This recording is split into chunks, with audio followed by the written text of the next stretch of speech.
Thank you so much for coming to New York. Come and sit with us on the Claima Stories podcast. Super excited to chat with you about your journey. How you doing? I'm good. I'm super excited. I'm really excited. It's been a long time coming. This is my first time. So I was here March 7th, 2020. 2020. 2020. I got like on one of the last flights home. Yeah. And then this is the first time I've been back. What were you in town for? It was crazy. Like a conference. Okay. Yeah. It's funny, I was here maybe a couple weeks prior. I was here for Fashion Week, that February. Yep. And then by like that first week of March is when like the big alert went out. Yeah, it was feeling weird. Like there were people in New York wearing masks. And I was like, why are people wearing masks? Like, when you're really busy, you're an entrepreneur, yep. doing a lot of stuff. You're like, oblivious. I hadn't really read the news. Yep. And I was like, why are all these people wearing masks? And then I was like, I gotta like find a flight. You're like, I gotta get up out of here. Yeah, that was crazy. Because I'm like, did everybody have, did we all have, or, I mean, the symptoms would have been stronger, but it was clearly around. Yeah. And like, we're just here. Yeah. It was all around us. But we're back, we're good. Things are normalizing again. I want to start a little bit with your background, right? And so, your mom's Chinese, father's white. How much of your Chinese heritage did you experience growing up? Like, was it very present or was it maybe a little more low key?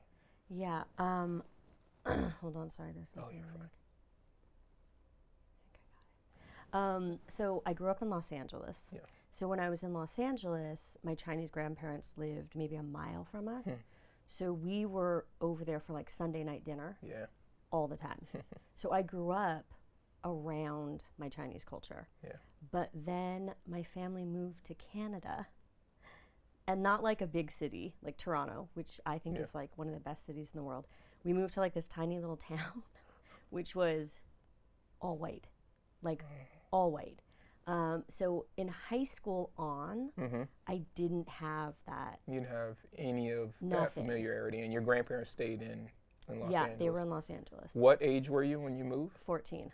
Oh, wow. So, you were coming into high school, coming into your own, like really amount of time where you're developing your identity. Yep, totally. I walked into high school the first day of 9th grade, and I didn't know a single person because we had, moved in the summer. Right. And it was like, I looked around the hallways and everyone looked like it was 10 years previous. When you're in LA, it was like, I was rocking like vintage Levi's with like corsets, like it was the early 90s, late 80s. Right. And then I moved there and everyone was wearing like button-up Ralph Lauren polos and like loafers and these shoes called Birkenstocks. And I was like, are these? You're like, what is that? With wool socks. It was a very specific like. It was a look. East Canadian look. But the whole world was so different there, like all white, like just nothing. It was, you were shell shocked for sure. Culture shock for sure. Culture shock for sure, yeah.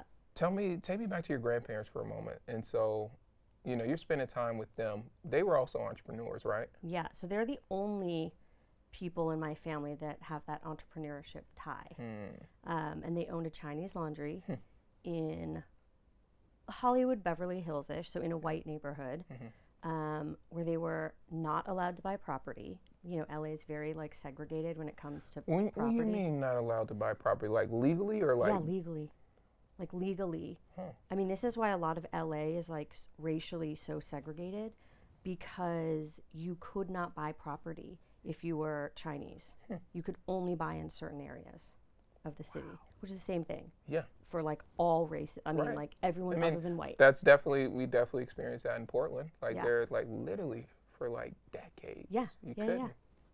So they had a business. So you could have a business. You have a business. And serve people, but you couldn't live there. But yeah, I mean, it was a good business, right? It was very successful. I think they had it for over 40 years. Wow. And I spent a lot of time in the laundry. Did you know like it was theirs, or did like? I don't think as a kid you really register that. Just like, I mean, I knew it was time theirs. Yeah, but you didn't know like the gravity of like kind of the way you just described it. Yeah, no, not at all. But it was like, everything is wrapped in paper packages and or given to people. Like it was the visuals of it, I remember like it was yesterday. Really? Yeah, and there's a smell because you're steaming. And there's a steam when you walk into a dry cleaner. Like you're there. Yeah. So that smell, whenever like, like the memories just flood back. So yeah, I definitely had that memory, the sounds of like steaming and, but yeah, I mean they're the only example for me of entrepreneurship in my family. Everyone else is academics and artists. Wow. Did you ever, and for them, was that their way of like, we're doing this to create a better situation for the family? Yeah, they didn't view it as like maybe as aspirationally as we might talk about entrepreneurship. Yeah, no, not at all. Okay. I mean, also, like, let's be honest, like, I think entrepreneurship as we talk about it now is something that's really only developed over the last, like, decade. Yeah, I would agree. Honestly, because, like, when I went to college even, or when I was working in corporate, going out on your own, no one talked about that. That was not an option. That was like, people you don't have any options? What's wrong with you? What are you doing? Yeah. So, they did it to give my mom and her siblings a better life. And, like, that's why they moved from China to LA. Right. Wow. Yeah. Wow. So that's happening. Tell me about your parents, right? The immediate household. Yeah. Your mom in particular is a bit of an activist. Yes. What were her causes that she was like truly driven by? I mean, I think both my parents, and they're like both serious hippies. So like in general, there was a movement that was happening in the 60s, and they like either you were like super conservative and like against everything, or you were much more open to everything that was happening. And so they were on that spectrum.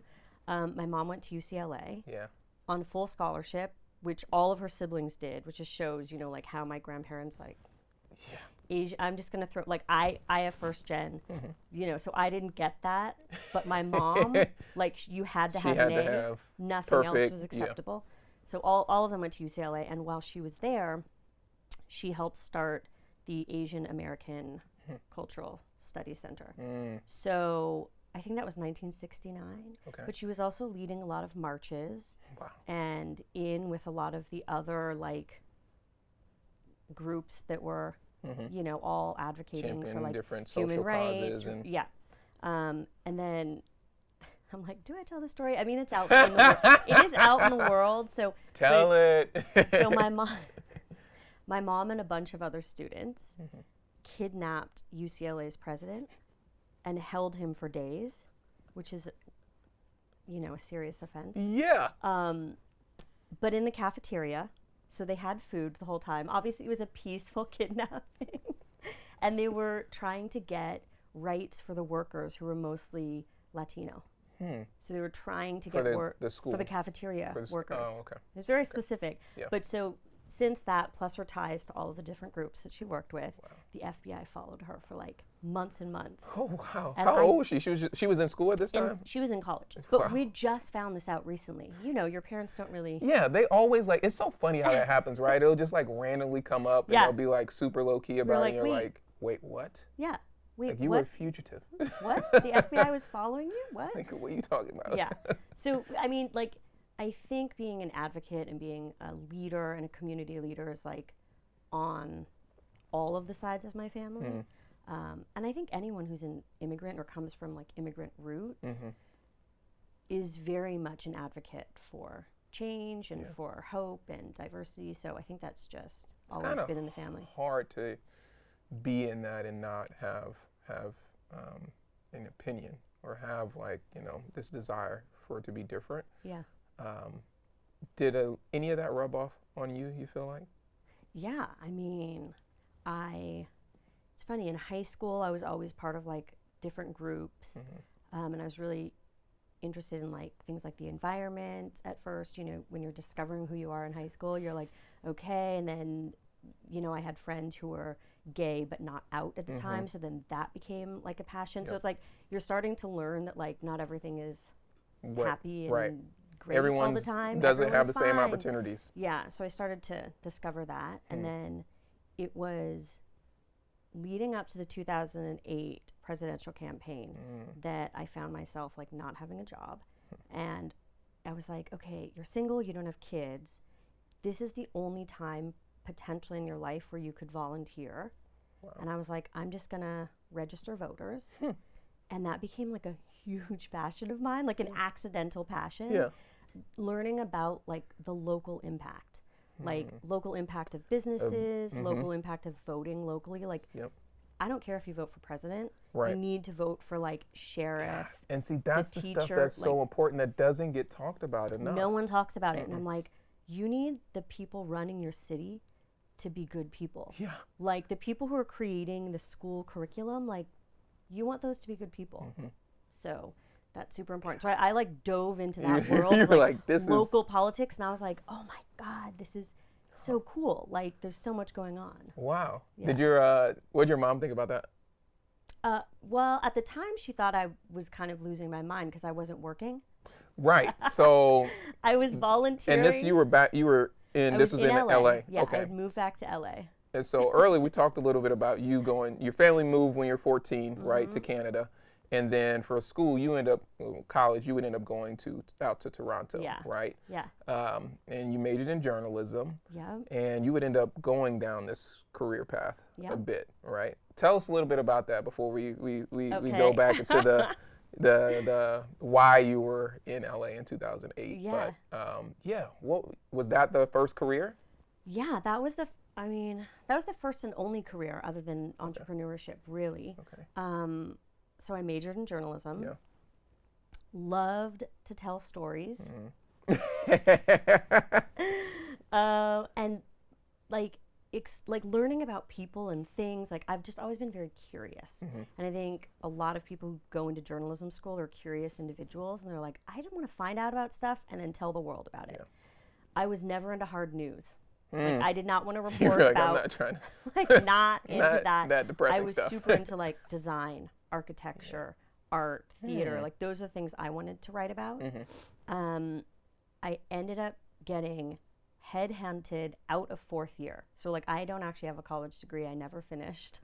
Because someone came with like a working opportunity. Yeah. Is that common in No. No. Okay. No, it's because I hustled my ass off. Oh yeah. I'm one of those people, like all through college I constantly had internships. You were making moves. I was making moves. I was like, I want to take over the world. Wow. How can I do it? And also you look around, you're in these classes with like 800 people, like these giant auditorium rooms, for like, and you're looking around and I was like, this is my competition. Oh yeah. Like we're all going to graduate at the same time. And everyone's looking for a job.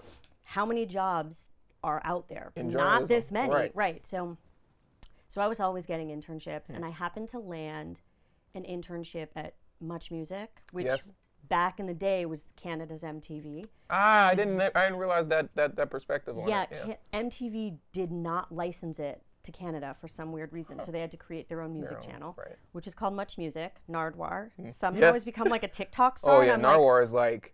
He's amazing, loved. but I was like, what is happening in the world that now Nardwar is like having a comeback? It's like everyone that's like from 20 years ago is having their like second comeback now. Oh yeah. So he was from Much Music. And so I got an internship with Much Music, the website. And this is like the game changer. People talk, because they were just printing, or most of what folks were doing was just all print. And then like for Much Music, it was the TV stations. It was TV, radio, print. But muchmusic.com needed interns. And I was like, I don't know what the internet is, but I guess I'll do this. And I had to learn HTML. I was like, what HTML? Dude, it was so early on. Like, this is aging me, but that's okay. It's okay. It was so early on. Like, yes, there wasn't like, it's like all the websites wasn't ready now. made. There wasn't Squarespace. No, there wasn't Wix. Right. You had to put the code in. I was like so lost at the beginning. But that's the thing. I was the only person with any sort of like online experience. And so this company like found, I guess, my byline on muchmusic.com and called me. And they were like, we need someone to be the editor of this website. And I was like, yeah. I think the salary was $28,000. Oh my God. What do you... Back then, I was like, I'm rich. Yeah, like 28. I haven't made this ever. Please, Like, I'll take it. Yeah, I mean, I was doing free internships, so I was like, yeah. And so that was senior year when you got headhunted. Yeah. So I just left and started working. Yeah. And I was lucky because it was all tech. I was doing journalism, I was telling stories, I was editing, I was assigning articles to freelancers, like, but I was in a corporate environment, not a traditional newsroom, because I was working in tech. Right. And I think that was super lucky. Like, whew. What a chances, right? Because you weren't, it wasn't something you were pursuing, but it definitely was connected back to what you were passionate about. Right place, right time. Right place, right time. Like, I was telling stories and getting paid way more money also, can I just say, than all my friends who were working at like the newspapers or radio, which were all like starting to die as online was starting to grow. So I was making like bank. Wow. You know, like within just a couple years, I was making the same as my dad, who's a professor, which is insane. God, that's insane. Insane. But I was also working 24/7. Yeah, you're on the grind, that online grind, right? Yeah. And eventually you would end up taking that to TV there. How do you go from, I mean, you know, how do you go from there to TV, I guess? And did you have any training to like do that, or is just like you were just like, I'm gonna figure it out? Yeah. Oh, please fake it till you make it. That's what entrepreneurs know best. That's like the one thing that I can look at through all my different like career stops. Like, so because I was running all these websites, like major Fortune 500 websites. Yeah. I was in the room with like C-suite, and there was this meeting one day where they're like, "We need more diversity on air," and I was like looking around, it's all old white men, and I was like, you know, like, hey, I went to journalism school, I can do this. You can do that. So they were like, let's give her a try. We'll put her. So I started on Home and Garden TV, which was one of the stations that I controlled online. Like, I concepted and built the website for HGTV. Wow. So I knew, like, I knew what to do. I knew all of the talent. I knew the shows. Like, so I just started doing that, and that was it. I was on air. I used my sick days to record, to film. Oh, wow. So I was still full time. Yeah. And then I would use my sick days to like create the film schedule, film the episodes. I mean, I'm a hustler. And so you didn't, I guess, like, doing that, like, I feel like most people would have, like, agents or, like, something like that to get these opportunities. And here you are. I've never. Just in the pocket. I've never had a headshot, which I regret. I'm like, damn, I wish I would have had a headshot from, like, 20 years ago, 15 years ago, like, the different hairstyles and the different looks. But, like, I've never had an agent.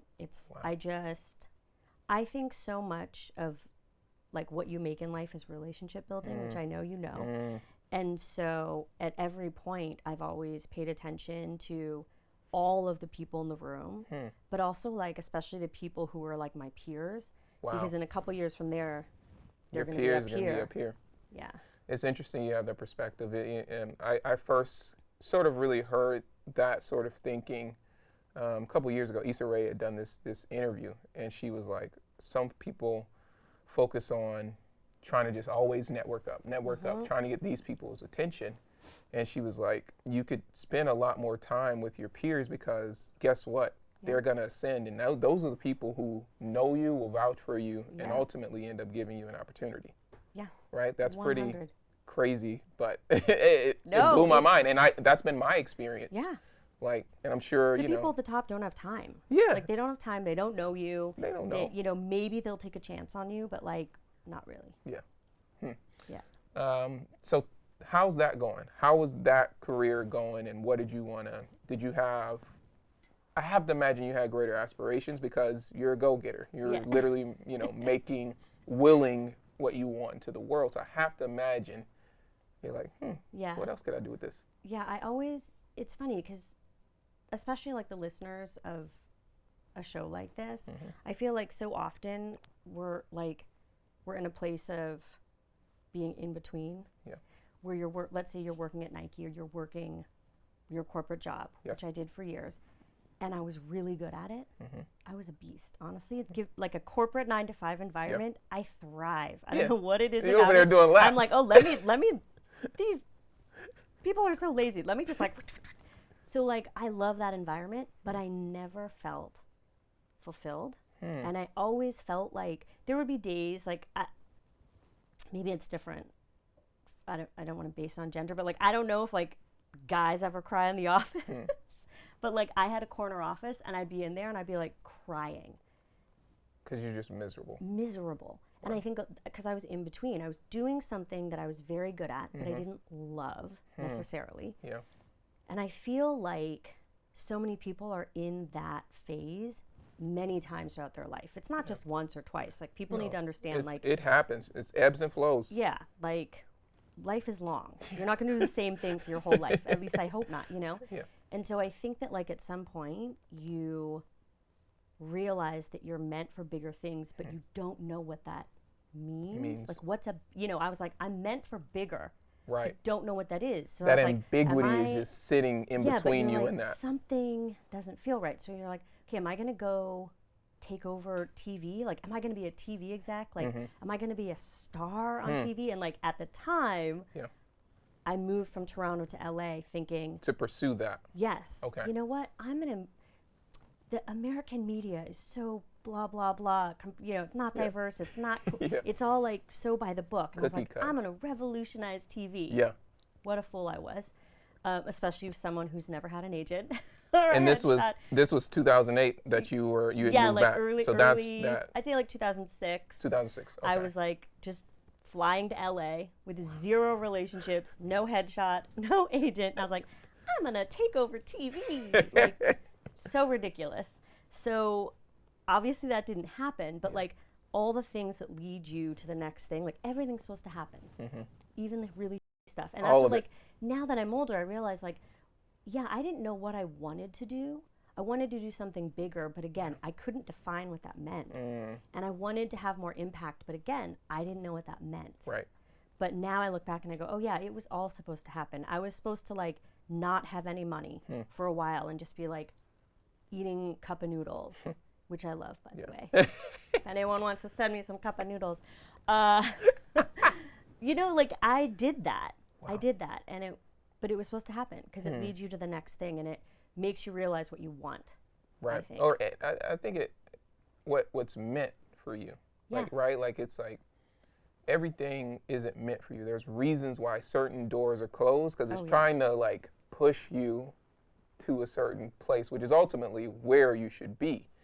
But you had one more big door that closed before you kind of started to really, and that you did get an opportunity, right? You did get an opportunity for TV, and what happened? I did. So, again, I'm in my 40s, so if you are listening and you are also in your 40s, you'll remember a show called Trading Spaces, which was on TLC, and it was like the #1 show in America. Wow. The host, her name was Paige Davis, and I remember more people, I think the term wasn't Googled because I think people used Yahoo, who knows. More people searched for her than Britney Spears. Really? I remember that being like a statistic of the show, and I was like, Britney Spears was mad popular. She was popping off then. Yeah. So yeah, I mean, it just showed the popularity of the show. So I got cast on The Next Generation. Okay. Which was awesome. And I was like, this was my favorite show. This was like, they were major competitors to all the HGTV shows. So I was like, damn, I made it. I'm going to be like famous. You're like, here we go. I'm going to be in People magazine. Here we go. Let's go. And then boom, got fired. Like, why? No one wanted the next gen. Like, they wanted, people don't like change, especially middle of America viewers. They wanted all the original cast. They didn't want, like, who are these young kids, these urban, you know. So, and for whatever reason, like, right? It wasn't supposed to happen. Wow. Wasn't supposed to happen. How'd you take that? I mean, not good. Yeah. You know. I think, like, because it wasn't like the whole cast was let go right away.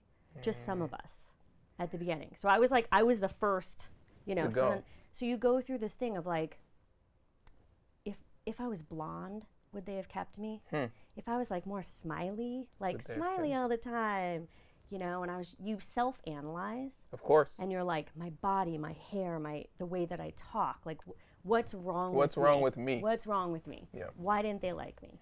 So I went through that and then kind of soul searched. I went to the beach a lot. Hey, I mean, the Cali beaches are nice, so. I think this is why my mom thought that I was going, because she was like, what's happening out there, you know, like, but then I volunteered.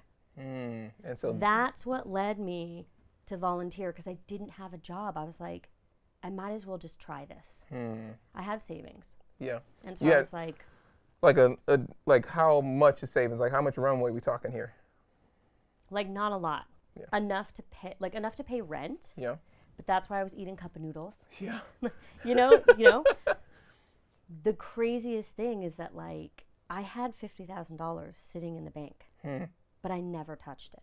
That was like, was that like retirement or something? Because that was my retirement money. Or your retirement money. Okay. Yeah. So I never even thought about it. Wow. Like, so I was just, living not even paycheck to paycheck. I was like burning through my savings to volunteer, but also like that was such an exciting time. Think about it, right? Like Obama was running. I was like, he's going to be the president. He has to be the president.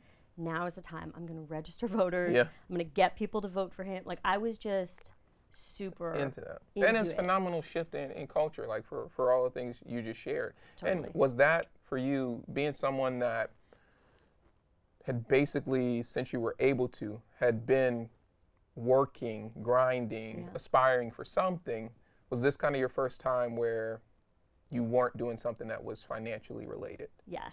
Yeah. Yeah. And it was an eye-opener. Because you're like, I mean, I'm grateful that I have the savings because I work my off. But to take the time to like not do the 9 to 5, to not commute, and you realize like there's so much more in the world that's out there, right? Yeah. And then you start walking around the neighborhoods in your city to try to register people on the corner. Like I was outside of Trader Joe's. Like if you saw me, I was there. People said no or, just like pushed me off. Like that's what I was doing. But it felt really good because I was like, I'm getting to know my neighborhoods and I'm getting to know these small business owners and I'm getting to know the city council members. And so like our now mayor, Eric Garcetti, was the council district member of like Echo Park, Silver Lake, which is where I live. Got to know him. He was really inspirational. And I was like, okay, this local thing, like buying local, like kind of entrenching yourself in community. Like, so I don't go to church. So like sometimes I'm really envious because it's an instant community no matter where you are. Yep. Wherever you are. Connected sense of belief, belonging. So I don't have that. So I feel like the experience of volunteering and like going through all the neighborhoods and meeting the business owners, you start to get that. I started to feel that community. And I was like, this is like an interesting area I'd like to play in. Yeah, and you're things are starting to form a bit as far as like, I think that same year you started to have like some business ideas. Yeah. Yeah? Yeah. What was sparking? Well, it's funny because like, so you've worked for like major corporations too, like the best. Yeah. The best of the best. The best. And when you're at that level, that's all you know. Yes. Like, so I know all the players at the top levels. I know who they are, I know what they do, I know where they came from, like, but when you then step away from that world, you're like, oh, there's so much more out there. It's a whole new world. Yeah. So much more out there. So like you really do start to meet like really cool people. And you're like, this person is just as inspirational, if not more, than the other people that I used to work with. And so I wanted to start to showcase those people. Yeah. And also that's that journalism coming in. You want to tell these stories. I want to tell these stories. And also like, let's be honest, like people on LA all the time. We were just doing it. And so it's like LA at that time, so again 2008, like you have to think about what was happening in the world. Paris Hilton was all over the news all the time. Velour sweatsuits, Von Dutch rhinestone caps. Like it was in my opinion, it was a very bad era. You didn't like velour? Actually, you know what, I do kind of. I'm hoping it comes back. But it was like there was something like that's what LA is known for, the beaches and for Hollywood. Yeah. And for like celebrity. Yep. But the LA that I knew, because I had stepped away, I was like down here with the people. Like, we have a really dope culture that doesn't get talked about. Like all these amazing curators, international curators from like Paris, Berlin, New York, they were moving from like major museums like the Met for jobs in LA. Wow. That was happening right at around that time. So I was like, oh, wait a minute. There's all this great art and curators coming from around the world because they want to live here. Yeah. Something is happening. And so I just knew that like we needed to showcase the small folks. You know, like I was like, there's great furniture makers, there's great fashion designers. They're not known to the rest of the world yet, but they're doing great things here. They're doing awesome things, yeah. So let's showcase them. And so that was kind of the idea in my head. I was stuck in traffic, driving all over the city, wasting a whole day trying to find, you know, presents for my best friend. And I was like, this is a waste of time. Like, could I create an environment where people would come and shop from small businesses, and it's just like a pop-up mall. Yeah, kind of like a flea market, swap meet type of combination vibe type of thing. Kind of, but not at all. But not, but you know, curated. But yes, the same vibe that you get at like the Rose Bowl Flea, the same vibe that you'd get at like here in New York. You know, you've got Artisan Fleas. It used to be in Brooklyn in a warehouse that got demolished. Now it's a condo, but that's, you know, that's how it works. But like, like could I create that, but then bring my design and corporate experience and create an elevated experience. So it's not outdoors, you're not baking in the sun. It is going to be a different experience, and like, could I do that? And of course, you know, my answer was yes. You were like, of I course, think that I can sounds do like it. something I can go after. Yeah. Was the idea always to have it that big? Yeah, from day one. So the markets are about 200 sellers. And at times we did ones that were 400. So I mean, that's so many vendors. That's larger than almost every trade show. Like 400 vendors is a lot. Yeah. And that was my vision though, because I also knew, you know, I was never officially in marketing. You know, I worked in the editorial online department, but you, of course, you had like, that's actually that's one piece of advice that I would give to people. It's that like, if you want to be an entrepreneur or you have an idea and you think you can run with it, run with it. But if you work for a corporation, I'm talking like a major go someplace that's much larger than you, because you'll see all the departments. You'll learn what it takes to really run a business. Because I wouldn't, a journalism student, like I wouldn't have known. You wouldn't typically know. It's funny you say that, because when I worked at a smaller, like my first corporate job was a bigger company than I'd ever known, but in the grand scheme of things, it was a smaller company. But I learned about the end to end of business, which I don't think I would ever have gotten that experience otherwise. But to your point, like, I learned everything from marketing to product development to operations to how to interact with legal to finance, like, you know, all these things. Like, to even meet a lawyer, you know, I would have to run contracts over to the lawyers, and I'd like walk over to that section of the building and be like, it seems really boring and quiet over here, but like, now I know what to look for in contracts, and like, super important. So I don't know, I totally sidetracked there. But no, but that's a great honestly, nugget of advice. It's a huge piece of advice, and it's like, look, if you don't love what you're doing, there are some things that you should weigh when you're trying to make that decision of leaving. And it's like, can you still learn from the environment that you're in? Can you still make connections that will help you later on? And also, can you get those benefits in healthcare? Because let me tell you, on this side, it's a little different. You're like, okay, where's that dental? You know, I mean, I have a plan now and I offer it to my employees, but like for a long time I didn't. Yeah, a long time. I mean, it's expensive. It's expensive. Right? And you're like, I'm trying to cover the bills today. That's step one. So the vision's been there. That's clear. You were gonna go about it. What was kind of that first phase of making that real, right? Like you now knew, like, okay, I want to do this. How are you going to 200, 400 vendors? That was hard at the beginning, but again, my journalism skills came in handy. Like, you know, researching, finding information, contact information. Like, this is what I'm really good at. So I started reaching out to people all over the country, like artists, designers, and a lot of those emails never got even replied to, like nothing. But some people would be like, I don't know who you are. Like, it looks like you were on TV. Like, you're trying to do an event. Like, what's happening here? They would search. They would Google me, right? And they'd be like, I don't understand. You were an interior designer, and now you're doing like a giant market, and you're going to charge people tickets. There was so much confusion because no one had done what I did. Yeah, it was ambitious, like, it was right? You were sampling different things to create something new. Yeah. I was taking, really the model that I was modeling Unique Markets after was trade shows.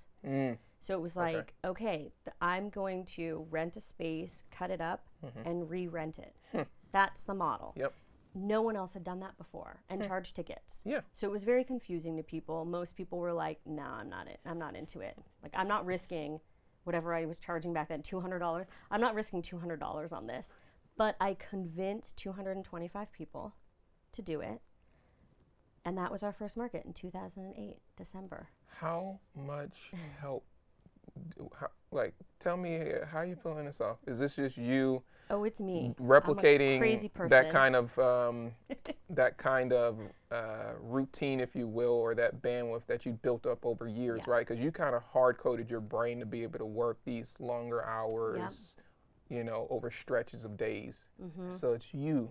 It's emails, me. Cold calling, running up on people. It's me. I eventually started asking like family members and friends if they could help. So I taught my brother-in-law, who was a principal for the LAUSD. Like, this is, that's the world he knows, education. I taught him how to write press releases and how to contact the press. He was my PR person. Yeah. So on the side, like, he would send out those press emails, and so yeah, I was teaching friends how to do aspects of what I needed if I had like departments. Yeah. And then we went out there and did it. I mean, I remember, so I'm friends with Shepard Ferry, some of his crew of people. He did not do this for me, since wheat pasting is obviously illegal, but there were some people on his crew who went out with me, and we wheat pasted Los Angeles with posters for the first market. Yeah. It was so fun.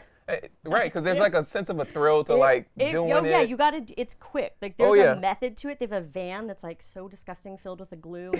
You like pop the trunk, you get out, you hit it, you get in, and you drive off. Like, it's crazy, but like that's the level that I bring. I was just like, I have to make sure that I've done everything possible to make this a success. Why wasn't failure an option? It's a terrible answer for me to say, like, I've never thought about failure. It's not programmed in my DNA to ever really think about it. Like, I've thought about, like, what would happen if, and the worst thing is that you go bankrupt. And fine, you're fine, you're still alive. Yeah, you're that's great. just the business. You're good, you're fine. So I've never really thought about it. To me, I was like, this is a good idea. Yeah. It needs to happen. The people need this. This whole like world of small business that hadn't popped off, but like was going to, like, needs to be brought to the forefront. And I just like had that passion for it. And I was like, I think that when you really believe in yourself, failure isn't an option because I don't even address it. Like, the fact that I took my retirement money out, $50,000, like, and you have to pay a penalty when you take it out. So wait, I was gonna ask you, because I was like, okay, you're doing this. I'm like, you get sponsors. It's like, how do you like pay for this stuff? No, but that's the other crazy thing. Okay, so think about it. 2008. It's a terrible recession. Yeah, so that's the other thing. We're in a recession. Like, no, there's no money. Please, if I had come from a business background, obviously I wouldn't have. He was like, I never would have done this. Because I would have been fearful. I would have been scared of stuff. But isn't that when they tell you to do stuff like this? Like now? Yeah, like, Steve Jobs, right. A lot of the big companies happened during recessions. So, like, I took that $50,000 out to pay for the venue, which what it cost. What it was. Everything else, 50 G's. It's crazy, 2008.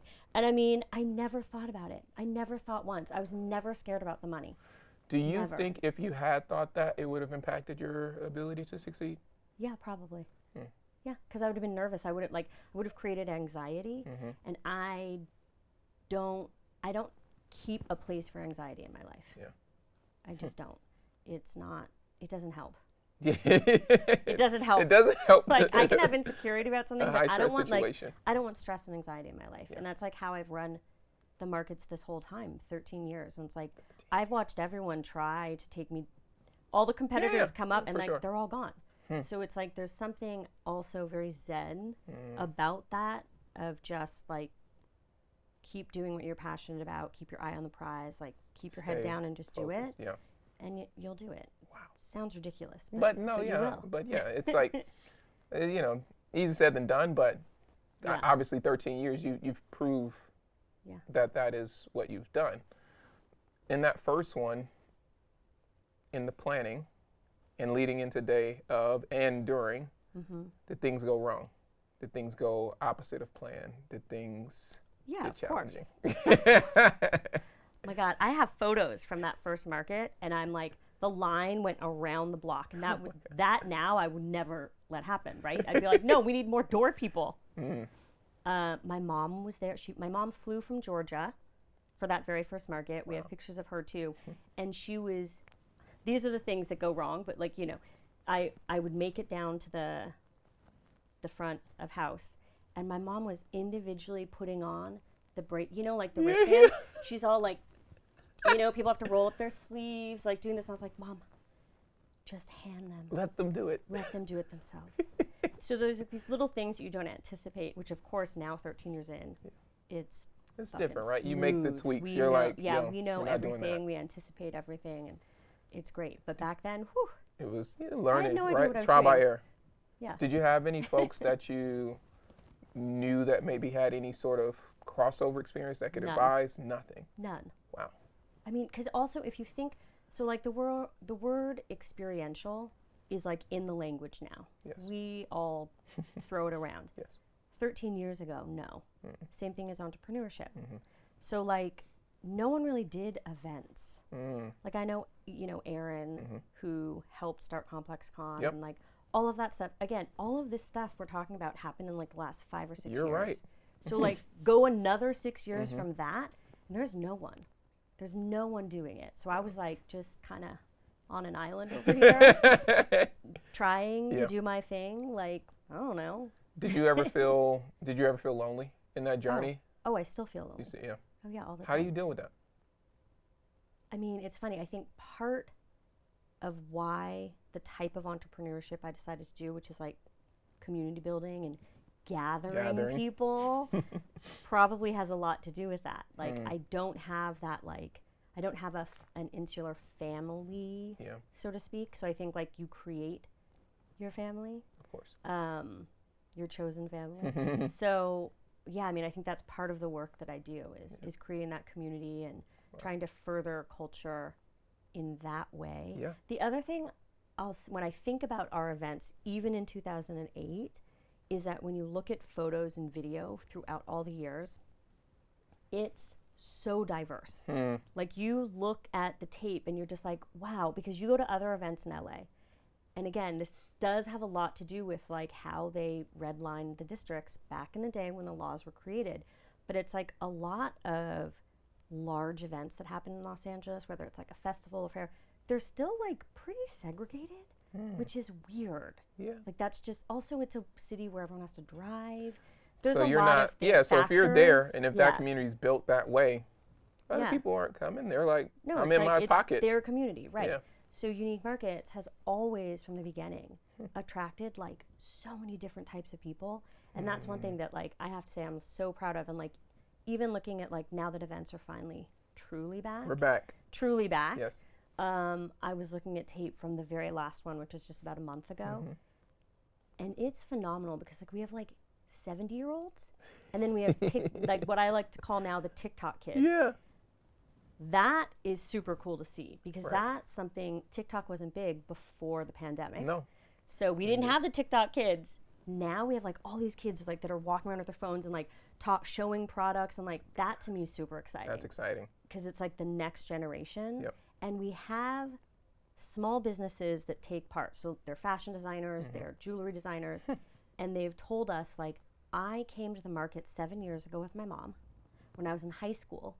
I graduated college, started my company. In my mind, it was like, I'll have made it if I get selected at Unique Markets. And I'm like, oh, shit. Wow. That's crazy. So it's like that impact is also something that drives me. Like, kind of like a legacy, you know? Yeah. I mean, that's a great thing to think about. Like that's also the one of the distinguishing pieces, right? Is that you've cultivated this community that you didn't see, right? Yeah. You didn't see people that look like you, people that look like me in these spaces, that their businesses were of value, that their businesses were worthy, and like you're bringing this community together. And now you're also influencing other generations.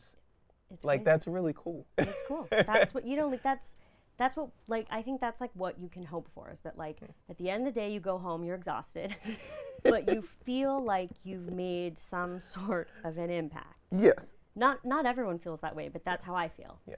And so yeah, hopefully I've done that and I'll keep doing it. You're gonna keep doing that. Yeah. Tell me, so this happens, you are 14 years in, you are millions, in revenue from this model. You've expanded the IP. You have navigated a pandemic, right? Which, you had to get creative around. Have you revisited the conversation with family and with parents, and like when you were making this decision, they were like, yo, you're crazy. Like 50 G's from your 401k, you don't have a job, you're doing this. What does it mean to you when you think about it that way? Yeah, I mean, everyone did think I was crazy. I'm sure whenever you leave a stable, solid job, older generations are like, what are you doing? And peers. I mean, you gotta think, right? Like my aspiration as a child was sneakers. I ended up working at Nike, and then I left. Right. Everyone's like, why are you leaving your like, dream you're job? Crazy. Why are you doing that? Yeah. So like, you realize that everything happens for a reason. That was one step. Yeah. And you keep stepping until the day you die. Yeah. Like, you're not here your whole life. You're going here, here, here. Right. So I look back on that, and yeah, I mean, everyone who said that I was crazy, who was 100%. I didn't have one person, I don't think, that was like, this sounds really cool, this is a good idea. Yeah. Everyone was very worried for me, but all of them, of course, now are like, damn, I didn't know you had it in you. Like, we just didn't know. We didn't know. And I think that's kind of cool. That's pretty validating, right? Because you knew, and now they see. Yeah. Right? Yeah. What advice would you have for younger entrepreneurs? You've been dropping great gems throughout. But I'm curious if there's anything that just, really moves you, that you hope to, whether it's through example or whether it's through actually mentoring, like what do you hope to, the message you would want to translate to the next generation coming up? I think it's that I always say dream big. I'm like, that's a big phrase in my life. Yeah. I'm sure, you have phrases that come in and out of your life all the time. I love it though. So I'm always like, dream big, dream big. The thing about that phrase though is like, you have to dream big in order to see like the potential. Yeah. But you have to work so hard. And that's what I feel like so many people don't. They just want the 7-second TikTok.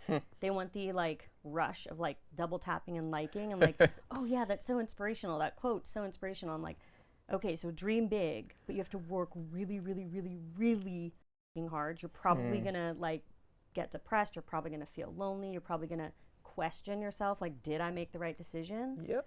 But if you apply your passion and your time and your skills, I truly believe you can do anything in the world, but you have to stick with it.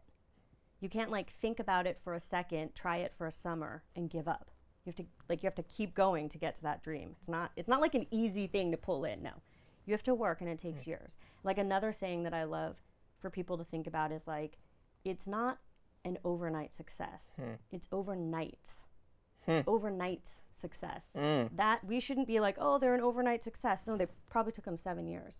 You know what I mean? Yeah. So I'd say you just gotta keep going and honestly work really hard. No one ever talks about that. Like I wash dishes. You know what I mean? Like I've worn uniforms that 100% are like flammable. Like I've worn hairnets. I've done all the things. You can't expect to just like get a job and be like, okay, cool, I got it. Yeah. I got it. I'm gonna have my own line now. No, put the time in, work really hard, and you can do anything. I believe. I love that, and I love the statement in particular around the working hard aspect, because it gets, you're not necessarily promoting it from a hustle culture. there is just a degree of difference of, if you want to be a successful entrepreneur, it requires doing things that your colleagues and your maybe everyday community is going to be very unusual to them. Yeah. And that's part of why it feels lonely, is because you are doing stuff that other people aren't doing in their day to day. And I think it gets lost sometimes when we glamorize, we glamorize entrepreneurship. We have to also talk about the hours and the work and sometimes the feelings that don't align with the output that you're putting in. Yeah, because everyone does see, like, they see you and I on Instagram. Yep. They see us in the public life, and it's like, flying to New York, doing this, doing that. It's awesome. Yeah. Like, it's like, I'm so grateful, and it's such a privilege it really is such a privilege when you think about it. You're like, oh my God, this is amazing. I get to do that. This is dope. But at the same time, you're like, what you don't see behind the scenes is that, like, I miss birthday parties. My niece and nephew, like, I'm trying to be there for them all the time, every Sunday, but, like, sometimes it's not going to happen. So, like, you see that, like, it means you risk relationships. No one talks about that. You risk relationships, and you just risk, like, not being able to fully be present sometimes in other areas of your life. Yep. And you have to be okay with that. Yeah. And, like, obviously, I've come to a place where I'm okay with that. But it's that's definitely trade-off. A thing. Yeah. That's the trade-off. That's the trade-off. Sonja, this was great. Like, it was really great learning about your story and your experience. Oh, thank you so much for sitting with us. It was awesome being here. Awesome.